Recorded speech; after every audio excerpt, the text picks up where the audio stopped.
Hello everyone, जय हिंद। आज इस वीडियो में हम देखेंगे सम्राट अशोक के शिलालेखों के बारे में। ठीक है, 14 वृहद शिलालेख हैं, लघु शिलालेख भी हैं, स्तंभ शिलालेख हैं। इनके बारे में हम डिटेल में चर्चा करेंगे। ठीक है, चलिए वीडियो को स्टार्ट करते हैं, क्योंकि सीधी बात, नो बकवास। ठीक है, सम्राट अशोक के शिलालेख। आपके मन में ये डाउट जा रहा होगा कि ये शिलालेख है क्या चीज। ठीक है, मैं आपको डिटेल में समझा देता हूं, क्योंकि मैं हमेशा अपनी वीडियो में ये बोलता हूं कि आप मेरी वीडियो देख रहे हैं मतलब वो टॉपिक आपको याद होना तय है। शिला का मतलब होता है पत्थर, लेख का मतलब होता है लिखना। ठीक है, आज से 2000 वर्ष पूर्व या 2500 वर्ष पूर्व लगभग। ठीक है, इसमें कंफ्यूजन मत होना कि एग्जैक्ट ही बताइए ऐसे करके। आज से हजारों वर्ष पूर्व क्या है, सम्राट अशोक ने पत्थरों पर बहुत से अपने उपदेश को लिखवाया है। ठीक है, तो बड़ा बड़ा पत्थर, ठीक है, बड़े बड़े पत्थर आप जंगलों में जब जाएंगे तो देखेंगे कि बड़ा बड़ा पत्थर होता है। ठीक है, उसमें सम्राट अशोक ने बहुत से अपने उपदेशों को, बहुत से अपनी बातों को लिखवाया है, उसे हम शिलालेख कहते हैं। आपको हम और अच्छे से समझा रहे हैं। ठीक है, जैसे मान के चलो आज के अभी हमारे देश के शासक कौन है, प्रधानमंत्री नरेंद्र मोदी जी। ठीक है, हम आपको समझाने के लिए बता रहे हैं। अगर प्रधानमंत्री नरेंद्र मोदी जी आज से 2000 वर्ष पूर्व होते तो वो उस टाइम पर कैसे अपनी बातों को लिखवाते, हम समझा रहे हैं। ठीक है, क्योंकि देखो उस टाइम पर ना तो फेसबुक था, ना तो कोई इंस्टाग्राम था, ना तो कोई यूट्यूब था, ना तो कोई ट्विटर था जिस पर जो है कोई भी बातों को प्रूफ के तौर पर रिकॉर्ड करके रखा जा सके। आज देखेंगे नरेंद्र मोदी जी के क्या है, जितने भी बातें हैं, जितने भी फंक्शन है, जितने भी दौरे किए, जितने भी काम किए, सारे यूट्यूब पर उपलब्ध है। न्यूज़पेपर में बहुत से लोगों ने बुक लिख दिया, बहुत से लोगों ने क्या है उनके ऊपर फिल्म बना दिया है। तो उस टाइम पर अपनी बातों को सम्राट अशोक जो है किसमें बताता, उस टाइम पर तो ना तो कोई डीवीडी था जिसमें रिकॉर्ड करके बता देता कि मैं सम्राट अशोक ये काम कर रहा हूं, मैंने कलिंग युद्ध लड़ा, ऐसा तो नहीं बता सकता था। तो उस टाइम पर सम्राट अशोक ने शिलालेख लिखवाए थे, पत्थर पर लिखवाए थे अपनी सारी बातों को। ठीक है, अगर फॉर एग्जांपल अगर नरेंद्र मोदी जी उस टाइम पर होते तो कैसे लिखवाते, हम आपको एग्जांपल समझाने के लिए बोल रहे हैं। ठीक है, देखो उस टाइम पर अगर नरेंद्र मोदी जी शासक होते तो कैसे लिखवाते, मैं नरेंद्र मोदी, ठीक है, पत्थरों पर लिखवाते, मैं नरेंद्र मोदी 2014 में जो है प्रधानमंत्री बना, इससे पहले मैं जो है क्या गुजरात का मुख्यमंत्री रहा। ठीक है, कुछ दूसरे जगह पर शिलालेख में लिखवाते, क्या लिखवाते कि हमने 2017 में जीएसटी लाया। ठीक है, गुड एंड सर्विस टैक्स। अलग जगह जो शिलालेख पर लिखवाते कि हमने जो है जब प्रधानमंत्री बना तो महिलाओं को सिलेंडर गैस बांटे, घर घर में शौचालय बनवाए। ठीक है, हमने प्रधानमंत्री आवास योजना के तहत सभी को घर दिए। ठीक है, हमारे साथ प्रधानमंत्री उस टाइम पर होते प्रधानमंत्री नरेंद्र मोदी जी, तो कैसे लिखवाते, हम समझाने के लिए बोल रहे हैं ताकि आपको आसानी से समझ आए। ठीक है, प्रधानमंत्री जी और अलग शिलालेख में लिखवाते कि हमारे शासनकाल में पेट्रोल और डीजल का 110 रुपए प्रति लीटर था। ठीक है, तो हमारे समझाने का मतलब ये है कि उस टाइम पर सम्राट अशोक ने पत्थरों पर अपनी सारी उपदेशों को, बातों को लिखवाया था, उसे हम शिलालेख कहते हैं। बड़े बड़े पत्थरों पर लिखवाए थे। ठीक है, और चलिए स्तंभ लेख का मतलब क्या होता है। स्तंभ लेख आप घर में देखें, पिलर, गोलाकार का पिलर ऐसा होता है। ठीक है, उसी पर जब लेख लिखा जाता है उसे स्तंभ लेख कहते हैं। पिलर आप देखेंगे घरों में देखते हैं पिलर के जैसा होता है, गोलाकार गोल का ऐसा, उसी पर लिखा जाता है, उसे स्तंभ लेख कहते हैं। आई होप आपको शिलालेख क्लियर हो गया होगा। ठीक है, उस टाइम पर सम्राट अशोक ने पत्थरों पर क्या क्या लिखवाए हैं। 14 जो वृहद शिलालेख, इनकी संख्या को पूछा जाता है। ठीक है, कितनी वृहद शिलालेख हैं, 14 वृहद शिलालेख हैं। इसको हम डिटेल में देखेंगे। ठीक है, डिटेल में पूरे स्तंभ लेख है, शिलालेख है, लघु शिलालेख है, पूरे को डिटेल में देखेंगे। वीडियो में मेरे साथ बने रहिए। चलिए शिलालेख को देखते हैं कि वृहद शिलालेखों की संख्या कितनी है, 14 है। ठीक है, इतना आपको ध्यान में रखना है। चलिए फर्स्ट शिलालेख, जहां पर गवर्नमेंट एग्जाम में जिस तरह से पूछता है मैं वहां पर आपको क्लियरली बता दूंगा ताकि आपकी कंफ्यूजन भी दूर रहे। फर्स्ट शिलालेख में क्या लिखा है, इसमें पशु बलि की निंदा की गई है। डायरेक्टली आपसे क्वेश्चन पूछा जाता है कि सम्राट अशोक के पहले शिलालेख में किस बात का उल्लेख किया गया है, तो इसमें किस बात का उल्लेख किया गया है कि पशु बलि की निंदा की गई है। सम्राट अशोक ने अपने प्रथम शिलालेख में ही यह लिखवाया है कि पशु बलि बहुत ही गलत बात है, इसकी निंदा की गई है, पहला शिलालेख में। ठीक है, आपको ऐसे पूछते हैं, देखो जिस तरह से पूछा जाता है मैं वहां पर आपको बताते चला जाऊंगा। क्या पढ़ना है, कितना पढ़ना है, ये जानकारी होना बहुत जरूरी है, वरना तो पढ़ने के लिए मैं हमेशा बोलता हूँ कि जिंदगी कम पड़ जाएगी, इतनी सारी है। ठीक है, सेकंड यहां पर है सेकंड शिलालेख। सेकंड शिलालेख में सम्राट अशोक ने किस बात का उल्लेख किया है, मनुष्य एवं पशु चिकित्सा का उल्लेख किया है। ठीक है, मनुष्यों के लिए भी चिकित्सा की सुविधा रखी, पशुओं के लिए भी चिकित्सा की सुविधा का उल्लेख जो है सम्राट अशोक ने किया है।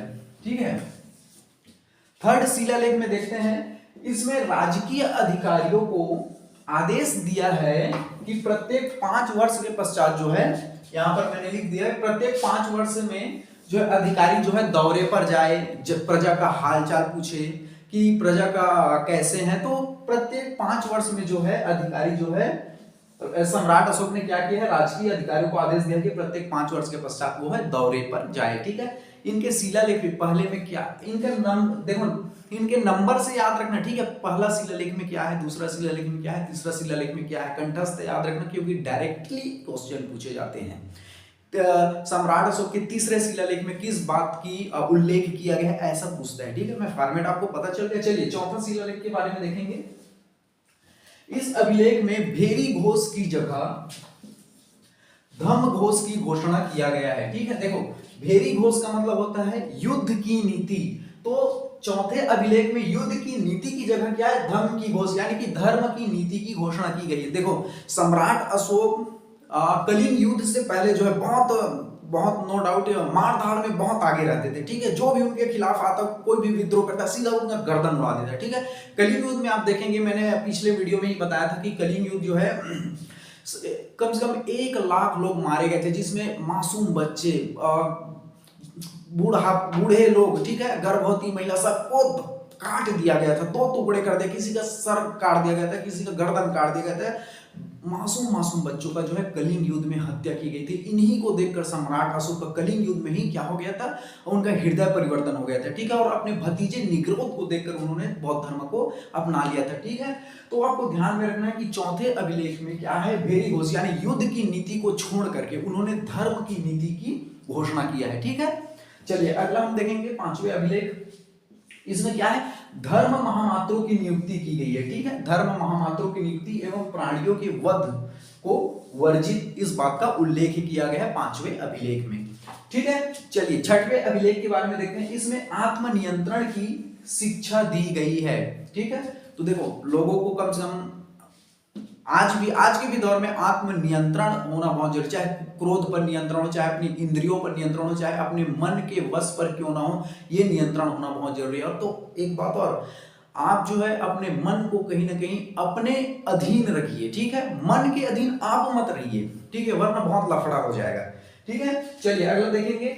7वें अभिलेख में क्या है, सबसे बड़ा शिलालेख है। डायरेक्टली क्वेश्चन पूछा जाता है कि 14 वृहद शिलालेख में कौन सा शिलालेख सबसे बड़ा है। तो अशोक का कौन है, 7वां जो अभिलेख है बेटा, याद रखना इसको, 7वां जो अभिलेख है सबसे बड़ा अभिलेख है। ठीक है, इसमें धार्मिक समन्वय की बात कही गई है। ठीक है, डायरेक्टली आपसे क्वेश्चन पूछे जाते हैं कि सबसे बड़ा अभिलेख कौन है, 7वां अभिलेख है, और इसमें किस बात की चर्चा है, तो इसमें जो है धार्मिक समन्वय। देखो सम्राट अशोक जो है बौद्ध धर्म को अपनाता था। ठीक है, क्योंकि देखो कलिंग युद्ध के बाद अपने भतीजे से निग्रोध से प्रभावित होकर उसने किस धर्म को अपना लिया, बौद्ध धर्म को अपना लिया। लेकिन सम्राट अशोक का यह कहना नहीं था कि मैं बौद्ध धर्म अगर अपना लिया तो आप सभी को, जनता को, प्रजा को अपनाना ही पड़ेगा बौद्ध धर्म, ऐसा बिल्कुल उनका विचार नहीं था। आप जिस धर्म को मानना चाहते हैं मानो। ठीक है, लेकिन सम्राट अशोक जो है खुद जो है बौद्ध धर्म को मानता था, लेकिन इसके अतिरिक्त जो जिस धर्म को मानते थे अन्य धर्मों के भी वो विकास करता था, बहुत ही उन लोगों की सहायता भी करता था। तो किसी प्रकार से धार्मिक को लेकर वो मतभेद नहीं करता था। ठीक है, सम्राट अशोक। चलिए 8वां शिलालेख में क्या है, इसमें अशोक के तीर्थ यात्राओं का उल्लेख है। डायरेक्टली बहुत बार, जितने 14 शिलालेख मैं बताऊंगा पूरे के पूरे को याद कर लेना, क्योंकि डायरेक्टली क्वेश्चन पूछे जाते हैं। 8वां शिलालेख में सम्राट अशोक की क्या है, तीर्थ यात्राओं का उल्लेख है। कहां कहां उन्होंने तीर्थ यात्राएं की, इनका पूरा उल्लेख है। ठीक है, आप देखेंगे कभी नेट में सर्च मार के देखना, इनके बड़े बड़े पत्थर में जो है लिखे हुए हैं। बहुत से लोग जो है स्पेशली घूमने जाते हैं सम्राट अशोक के शिलालेख को देखने के लिए। ठीक है, आप नेट पर सर्च कीजिएगा कि सम्राट अशोक का जो शिलालेख करके बड़े बड़े पत्थरों में उनकी सारी बातें लिखी हुई है। ठीक है, चलिए 9वां शिलालेख देखते हैं। इसमें सच्ची भेंट, शिष्टाचार और गुरुजन की सम्मान की बात की है। ठीक है, तो सम्राट अशोक की जो 9वां शिलालेख है नहीं 9वें क्रम का शिलालेख है, उसमें क्या है, गुरुजन की सम्मान की बात कही है। चलिए अगला देखते हैं 10वां शिलालेख। इसमें अशोक ने आदेश दिया है कि राजा तथा उच्च अधिकारी प्रजा के हित के बारे में सोचे। ठीक है, देखो सम्राट अशोक जो है पहले तो बहुत ही क्रूर शासक था, निर्दयी शासक था, जो भी उनके खिलाफ जो है आवाज उठाता सीधा गर्दन निकाल देता। लेकिन बाद में कलिंग युद्ध के बाद ही वो महान शासक कहलाए, महान अशोक कहलाए। ठीक है, उनके कार्य इतने जबरदस्त रहे हैं कि उनकी काम को ही देखकर बहुत ही उनका कहीं ना कहीं इतिहास में उनका जो नाम है एक महान अशोक के नाम से दर्ज है। ठीक है, चलिए 11वां शिलालेख देखते हैं। इसमें धम की व्याख्या की गई है। ठीक है, बहुत मैं फिर से बता दूं, मैं मेरे जितने भी वीडियो आते हैं पूरे एग्जाम की दृष्टिकोण से काफी महत्वपूर्ण रहते हैं, सिलेबस के अकॉर्डिंग रहते हैं, और एक भी लाइन या भी एक भी शब्द को नजरअंदाज मत करना, क्या पता वही आ जाए। ठीक है, पूरे इंपॉर्टेंट फैक्ट्स मैं सेलेक्ट करता हूं। एक्स्ट्रा तो बिल्कुल नहीं करता,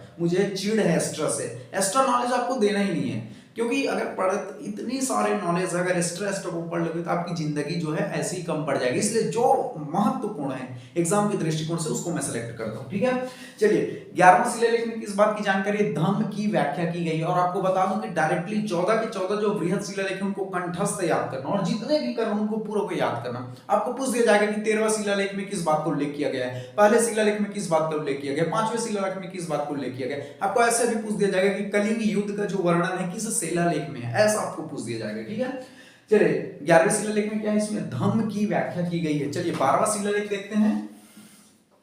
इसमें स्त्री महामात्रों की नियुक्ति का उल्लेख है। ठीक है, स्त्री महामात्रों की उल्लेख है, आपको ध्यान में रखना, नियुक्ति का उल्लेख। ये कौन से 12वां शिलालेख में। 13वां शिलालेख में हम देखेंगे इसमें कलिंग युद्ध का वर्णन है।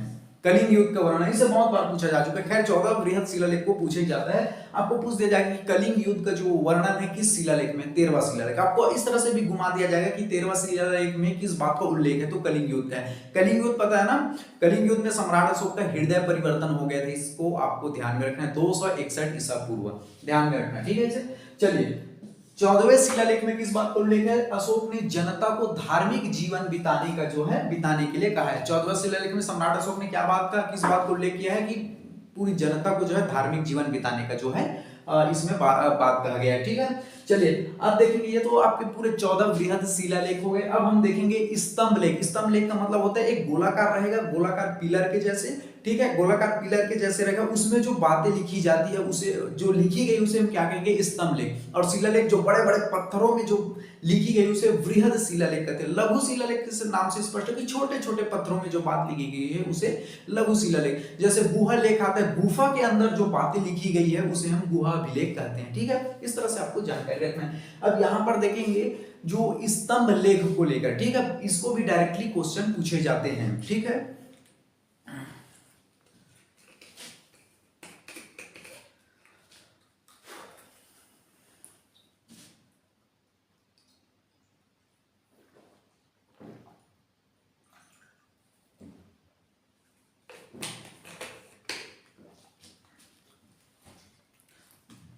ठीक है, चलिए स्तंभ लेख मतलब समझ आएगा, एक पिलर के जैसा रहता है, उसी में जो लिखा रहता है उसे हम स्तंभ लेख कहते हैं। आप नेट में सर्च कीजिएगा, आपको ऐसे ही पता चल जाएगा। ठीक है, तो आपको ध्यान में रखना है दिल्ली टोपरा स्तंभ लेख, इसको किस तरह से पूछा जाता है मैं वहां पर आपको डील कर दूंगा। ठीक है, फिरोज शाह तुगलक ने इसे क्या है? दिल्ली ले गया। ठीक है, तो आपको क्वेश्चन पूछा जाता है कि वह कौन सा स्तंभ लेख है जिसे फिरोज शाह तुगलक जो है दिल्ली ले गया। ठीक है, उखाड़ करके फिरोज शाह तुगलक कहां ले गए? दिल्ली ले गए। ठीक है, किसको? टोपरा स्तंभ लेख, आपको ध्यान में रखना। और आपको ध्यान में रखना ये जो है मेरठ स्तंभ लेख है, दिल्ली मेरठ स्तंभ लेख, आपको ध्यान में रखना है। इसे भी फिरोज शाह तुगलक जो है उखाड़ करके कहां ले गए? दिल्ली ले गए। तो आपको ध्यान में रखना है टोपरा स्तंभ लेख और मेरठ स्तंभ लेख कहां है? दिल्ली। ठीक है, इसे कौन ले गया था? फिरोज शाह तुगलक। याद रखना इसको, ऐसे डायरेक्टली पूछा जाता है कि वह कौन सा स्तंभ लेख है जिसे फिरोज शाह तुगलक जो है दिल्ली ले गया था। चलिए अगला देखते हैं, प्रयाग स्तंभ लेख।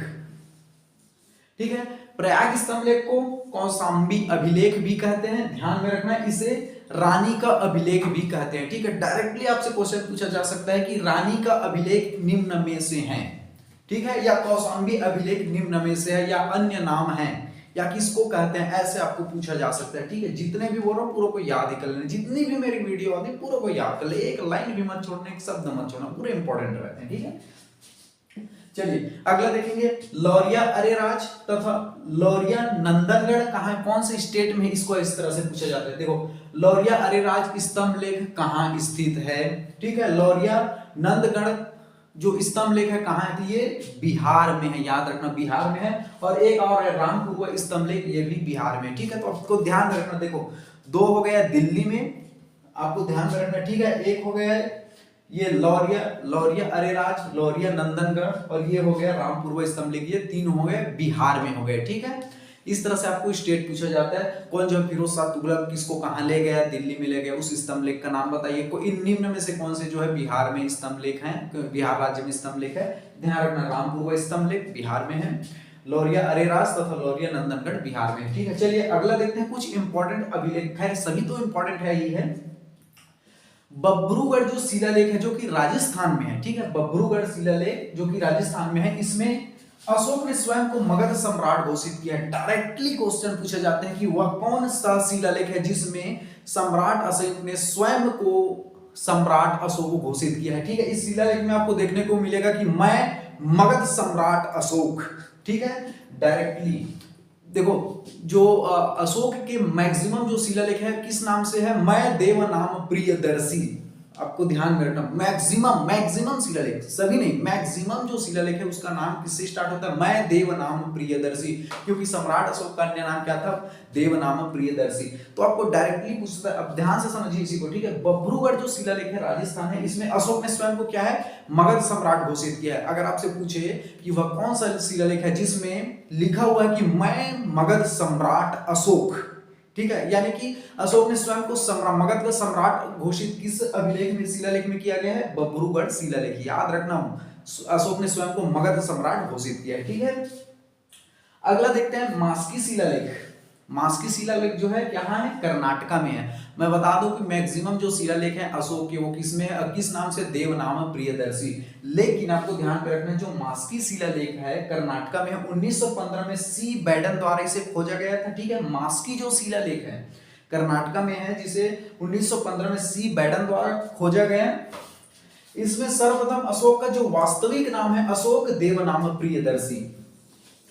अब कंफ्यूजन मत होना, देखो जो मास्की शिलालेख है इसमें अशोक के साथ साथ देव नाम प्रियदर्शी लिखा गया, यानी कि मैं अशोक उर्फ देव नाम प्रियदर्शी। ठीक है, ऐसा जो लिखा है किसमें, मास्की शिलालेख में। तो जब ये शिलालेख को पढ़ा कि अशोक, मैं अशोक देव नाम प्रियदर्शी, तो इससे ये बात स्पष्ट, जितने भी इतिहासकार उसको ये पता लग गया, खोज करता हूं कि अरे जहां जहां पर शिलालेख में देव नाम प्रियदर्शी वो पूरे सम्राट अशोक का है, क्योंकि इसमें स्पष्ट लिखा है कि मास्की शिलालेख में मैं अशोक देव नाम प्रियदर्शी। ठीक है, और मैंने अभी अभी ये बताया कि अशोक की जो मैक्सिमम शिलालेख है देव नाम प्रियदर्शी है। जब इस शिलालेख की खोज हुई जिसमें लिखा था कि मैं अशोक देव नाम प्रियदर्शी, तो सभी खोजकर्ता को यह पता लग गया कि भैया जहां जहां पर देव नाम प्रियदर्शी है वो सम्राट अशोक का शिलालेख है। ठीक है, तो बब्रूगढ़ शिलालेख में क्या है, तो सम्राट अशोक ने स्वयं को सम्राट अशोक घोषित किया।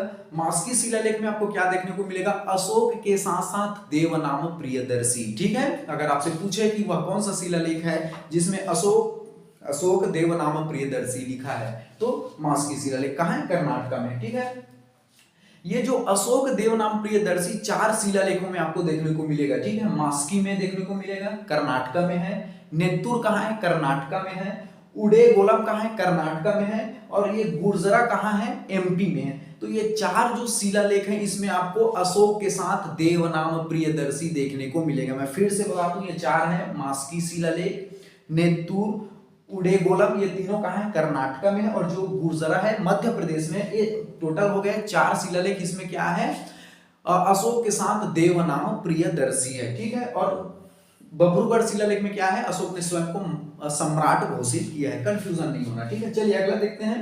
यहाँ पर मैंने लिख दिया मास्की, नेत्तूर, उडेगोलम ये कर्नाटका में है, गुर्जरा ये मध्य प्रदेश में। इन चारों में क्या है, अशोक के साथ देव नाम प्रियदर्शी है।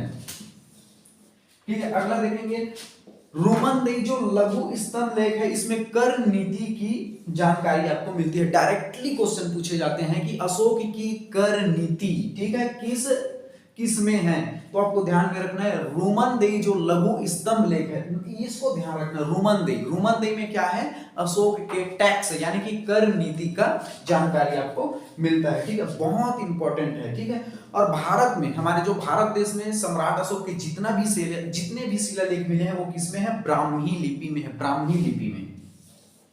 ठीक है, ब्राह्मी लिपि में है।